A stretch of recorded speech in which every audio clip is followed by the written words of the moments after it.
Fala pessoal, professor Guilherme. Bem, hoje o vídeo é mais sério, não vou brincar muito. Eu não ia gravar vídeo essa semana, então de antemão já vou falando. Vamos lá, se inscreve, ativa o sininho, deixa o like, ajuda e esse divulga. Compartilha aqui esse vídeo, que ele vai ser diferente e é um recado.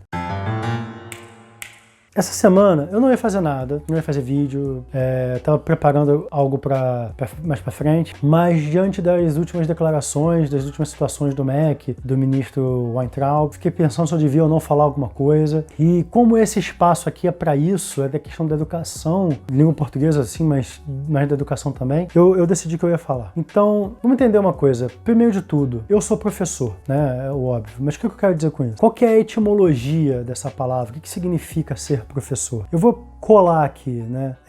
A palavra professor vem de professar alguma coisa. Quando você professa, você reconhece publicamente algo, né? E na etimologia, o professor adota. O professor é o mesmo que o mestre, que vem de magister, que vai dar a palavra magistério, que é o cargo do professor, né? Exercício do professorado. E o exercício do professorado está incluído no que a gente entende como educação. O que é essa educação? Processo de desenvolvimento da capacidade física, intelectual e moral da criança. E aqui é que entra a situação. O vídeo, se vocês não viram, eu vou deixar tudo aqui embaixo, os links. Se o vídeo ficar um pouquinho mais longo, eu peço paciência, assista até o final, por favor. O MEC lançou um vídeo falando sobre o Enem. Disse que vai manter o calendário de inscrições, que vai manter a prova para novembro e tudo segue na normalidade. A situação que nós nos encontramos é de normalidade. Eu estou dando aula para alunos de ensino fundamental pelo computador. Eu decidi fazer vídeos para o YouTube para facilitar a vida de alguns dos meus alunos. Isso é a normalidade? O vídeo do MEC sugere que os alunos meio que se virem. Estuda pela internet.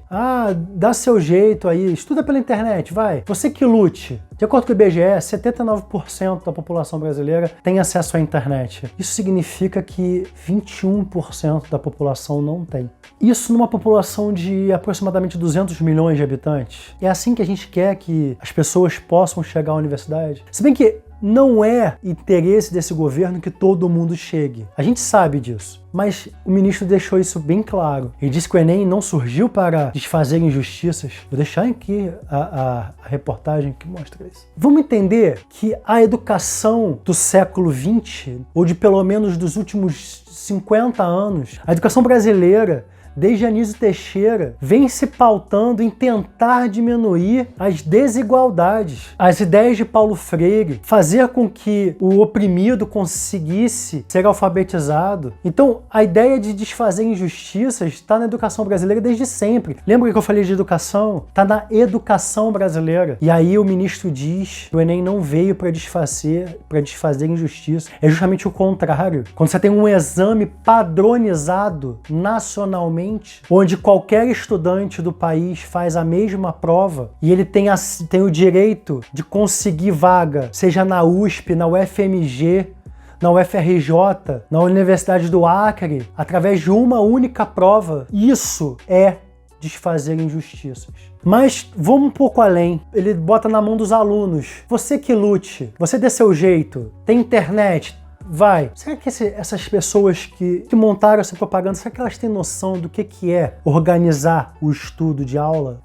Eu como professor, para eu poder organizar um ano de estudos, eu tenho que observar uma série de coisas. Eu tenho que observar os calendários, as datas das prováveis avaliações da escola onde eu trabalho. Eu preciso organizar isso tudo e estabelecer o meu planejamento de aulas, para que o meu aluno possa receber o que há de melhor, que meu aluno sabe que eu faço de tudo para entregar o que é de melhor para ele. Faço uma análise minuciosa, eu procuro livros, eu estudo de novo, leio informações novas. E todo bom professor, eu tenho certeza que faz isso. A gente tem que estar sempre antenado. E o que essas pessoas têm na cabeça para achar que um aluno de 17 anos simplesmente consegue organizar 10 matérias, 12, dependendo da escola, para estudar sozinho e para fazer uma prova para o Enem? E aí ele disse, mas a maioria dos alunos que faz o Enem hoje já concluiu o ensino médio. E daí, quão difícil é pra gente que é adulto organizar sozinho, por exemplo, matérias para estudar para concurso? Tem um monte de gente que paga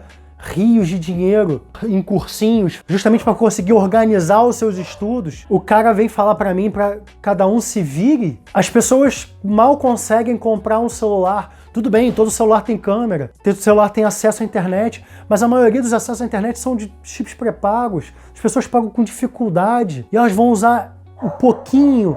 Elas tentam usar ali um pouquinho para organizar isso tudo. A quantidade de material é absurda. E simplesmente você fala, se vira. Quando eu entro em sala de aula, eu entro para transformar. Eu entro para tentar gravar na mente de cada aluno meu a vontade de ser melhor. Eu dou aula para estudantes de escola pública. Nesse momento, estamos cortando dobrado para conseguir fazer aqui no Rio de Janeiro a educação chegar com alguma qualidade para essas pessoas. Mas eu, por exemplo, tenho colegas.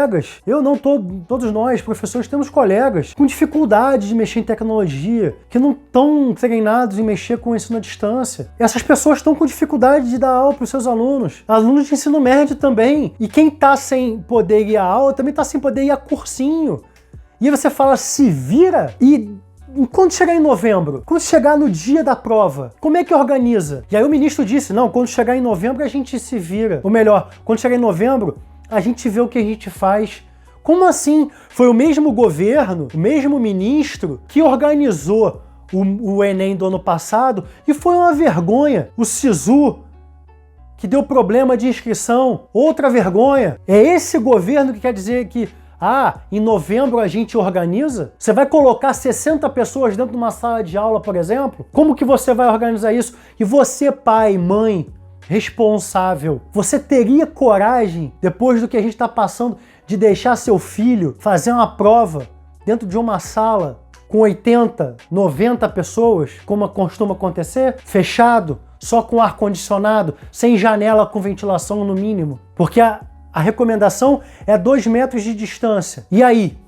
Como que você separa as carteiras a 2 metros de cada um? Então, esse vídeo aqui é um desabafo. É um desabafo contra isso. Eu precisava falar. Eu não ia fazer vídeo essa semana, eu falei, mas eu precisava falar. Não tá dando. A gente tá respirando por aparelhos. A educação tá pedindo ajuda. Nós, nesse momento, a última coisa que a gente precisa é de mais um problema. As atividades essenciais agora são as médicas. Precisamos ajudar as pessoas que estão indo para o hospital. Os médicos. Eu tenho um irmão que é médico, eu tenho um pai que é médico. Meu irmão tá dentro de um hospital. E eu, nesse momento, a minha cabeça tá nele. E tá em segurar meus filhos dentro de casa. O meu filho mais velho é asmático. Se pegar a doença, eu não sei o que pode acontecer. E nesse momento, o que eu quero é me preocupar com isso. Que meus filhos fiquem aqui comigo, que meu irmão possa ter um mínimo de trabalho, de dignidade, para conseguir salvar e ajudar as pessoas que chegam até ele. E aí o ministro vem e fala em Enem? Não tá na hora